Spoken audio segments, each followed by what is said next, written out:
Ya, sewaktu duduk di bangku kuliah tentu Kang Maman ini juga punya riset ya Kang ya, dan mungkin melihat langsung atau mungkin mendatangi langsung beberapa pihak begitu. Tapi saya mungkin balik dulu ya ke zaman, saya sempat juga ada mendengar dulu yang kejadian seperti di Cianjur ini, jadi akan hebat begitu ya dari apa namanya statement seorang Bang Jagonya, seorang alumninya itu, jikalau bisa melakukan penyerangan terhadap sekolah lain gitu, bahkan berujung kepada misalnya kematian. Dan itu dianggap oleh mereka sebagai prestasi. Sekali lagi, itu bukan prestasi kan? Betul. Begitu Kang Maman. Betul, itu bukan prestasi, justru menakutkan. Tapi reputasi-reputasi yang menggentarkan itu sering diglorifikasi oleh kelompok-kelompok tertentu kan. Untuk membuat orang menjadi kagum, menjadi takut pada orang tersebut. Itu yang dari tadi Arief mengingatkan saya, jangan sampai kita menyebut ini sebagai budaya kekerasan. Saya juga sepakat, nggak ada budaya kekerasan, sebenarnya budaya itu kan baik seharusnya. Itu positif gitu. Tapi menjadikan kekerasan sebagai hal yang biasa, bahkan kemudian siapa yang melakukan kekerasan itu sebagai reputasi yang menggentarkan dan membanggakan, ini yang harus kita putus. Tentu dengan ketegasan hukum. Dan buat anak-anak yang berkonflik dengan hukum antara usia 12-18 itu kan juga tetap harus diproses. Ada penegakan hukum tapi sekaligus pembinaan. Dan pembinaannya harus 2 titik. Kepada pelaku tapi juga kepada korban. Jangan pernah lupakan korban. Karena bukan tidak mungkin trauma yang berkepanjangan membuat dia depresi atau melakukan balas dendam. Ya betul. Nah Kang Maman, ini kalau misalnya kita di posisi sebagai mungkin junior ya Kang. Ya. Gimana menghadapi senior yang mungkin kita takuti bersama, gak bisa melawan, gak punya daya apapun untuk melawan, kira-kira yang bisa dilakukan, dan juga mungkin kalau yang menjadi korban ini agar bisa merelakan agar tidak terjadi berikut-berikutnya, ini gimana sih Kang? Sekolah yang harus proaktif di situ. Betul-betul sekolah yang harus menegaskan bahwa kegiatan apapun yang dilakukan tidak toleran dan tidak kondusif pada perilaku kekerasan misalnya. Dan kalau ada yang melakukan kekerasan harus berani bersuara. Sekolah yang harus berani seperti itu, karena yang junior-junior kan pasti takut semua. Menghadapi kelas 2, kelas 3, mereka takut semua. Lalu dia menunggu waktu mungkin. Itu dia. Nah, itu kan. Lalu kemudian selalu dibisikkan kan bahwa ini biasa loh dilakukan di sini. Doktrin. Ini yang saya bilang guru-guru harus masuk, orang tua harus mengenalkan hal tersebut, komite sekolah. Jangan cuma soal cari dana dan meningkatkan kualitas pendidikannya, tapi juga pembinaan kepada anak-anak. Tapi kadang yang ditakuti satu lagi nih, kalau misalnya ternyata alumni yang sudah lulus sudah jauh lebih lama seperti begitu ini ya. Yang 22 tahun tadi ini. Sudah masih lama. juga muncul. Terus ada backingan, seakan ada backingan untuk pihak sekolah dan segala macam. Jadi tentu takut, waduh kalau saya mengadu mungkin ini agak percuma. Soal backingannya mungkin alumni yang mungkin memiliki jabatan atau segala macam untuk dilaporkan ke polisi. Akan sulit, itu gimana Kang? Keberanian untuk melapor dan keberanian juga polisi untuk silakan melapor dan menutupi identitas korban, identitas pelapor. Orang kan takut kalau nanti saya melapor, saya ketahuan, saya akan kena bully lagi dari senior kan, saya akan jadi sasaran. Perlindungan terhadap korban dan pelapor itu menjadi hal yang penting. Itu yang penting. Kalau tadi tidak ada video misalnya, apa yang terjadi gitu kan? Itu yang menakutkan. Itu yang selalu saya katakan, ada gunanya ternyata media sosial dengan yang memvideokan. Tapi kan polisi jangan menunggu viral dulu baru bertindak. Oke.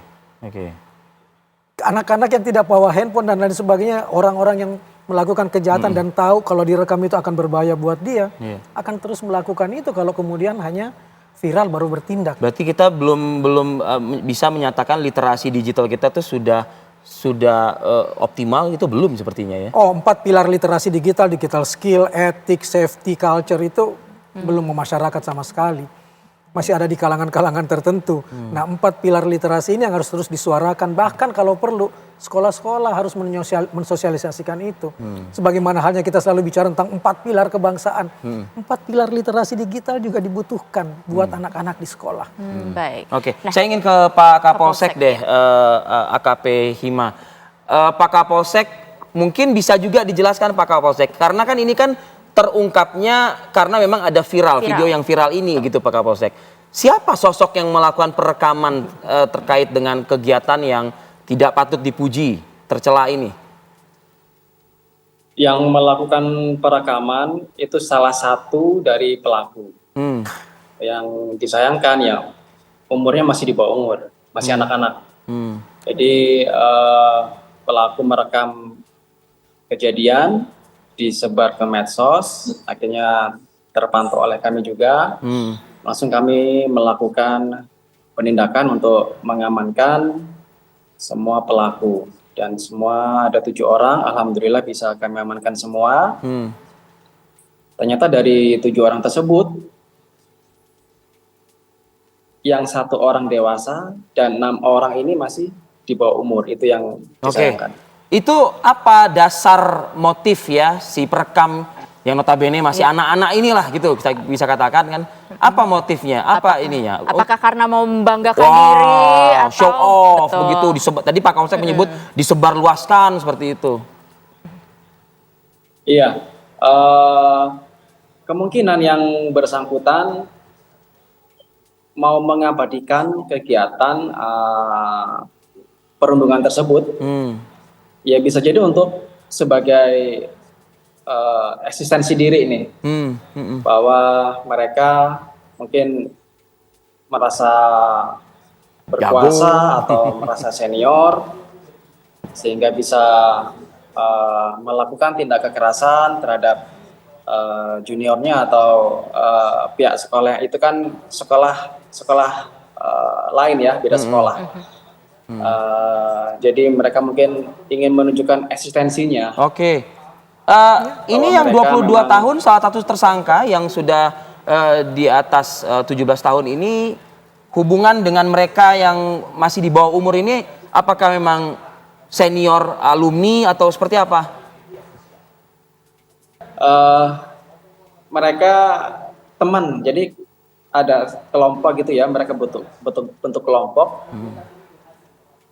Bukan alumni satu sekolah sih, tapi mereka kenal gitu, satu sama lain. Terus mungkin ada ide dari yang AJ untuk mempengaruhi adik-adiknya ini, teman-teman yang lain untuk melakukan tindakan kekerasan tersebut. Ya Pak Kapolsek, tadi kan sempat disebutkan juga oleh Kang Maman bahwa pihak kepolisian ini harus bertindak tegas juga jika ada laporan-laporan. Nah sejauh ini apakah di sana sendiri sudah ada mendapatkan beberapa laporan terkait perundungan yang terjadi di sekolah? Kebetulan untuk kejadian seperti itu baru kali ini. Langsung viral dan kami langsung melakukan tindakan pengamanan untuk menangkap para pelaku, dan juga kami memintai keterangan seluruh korban. Untuk prosesnya masih berjalan ya sampai dengan saat ini. Pak Kapolsek, ancaman pasal dan hukuman mungkin yang diterapkan kepada para pelaku ini? Pasal yang kami terapkan adalah pasal 76C, junto pasal 80 ayat 1 Undang-Undang nomor 23, nomor 35 tahun 2014 tentang kekerasan terhadap anak. Untuk ancamannya adalah 3 tahun 6 bulan. Kang Maman, terakhir dari Anda. Kita harus memutuskan tali kekerasan ini. Dan kita harus menegaskan kepada semua anak-anak kita bahwa kekerasan itu bukan reputasi tapi tragedi. Itu yang harus ditekankan terus-menerus.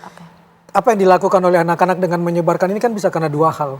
Dia menganggap ini reputasi yang membanggakan, atau memang dia tidak tahu bahwa kekerasan ini adalah perbuatan yang salah, yang bisa melanggar hukum dan juga merugikan buat dia. Nomor 2 bahaya itu ya. Itu yang menakutkan. Kalau sudah menganggap kekerasan sebagai hal yang biasa dan tidak ada penggentar jeraan dengan penghukuman dan mendidiknya, kita takut bahwa akhirnya memang kita masuk ke dalam situasi kekerasan itu adalah bagian dari kehidupan kita sehari-hari, dan itu yang harus diputus. Langkah preventif yang bisa dilakukan gimana nih Kang? Kalau tadi kan memang dari pihak kepolisian kalau mendapat laporan tentu ada tindakan. Nah untuk langkah preventif, berani melapor itu mungkin salah satunya. Salah satunya adalah berani bersuara. Dan yang kedua, di sekolah dan di rumah itu anak itu butuh kawan karib. Butuh kawan karib yang tidak menyelesaikan semuanya dengan kekerasan, tapi dengan cinta, dengan dialog, dengan komunikasi yang baik. Itu penting sekali. Terima kasih Kang Maman Herman atas analisa paparannya, waktunya juga hadir bersama kami. Pak Kapolsek Pacet Cianjur, terima kasih Pak atas penjelasannya. Selamat beraktivitas, sukses selalu untuk Anda. Baik.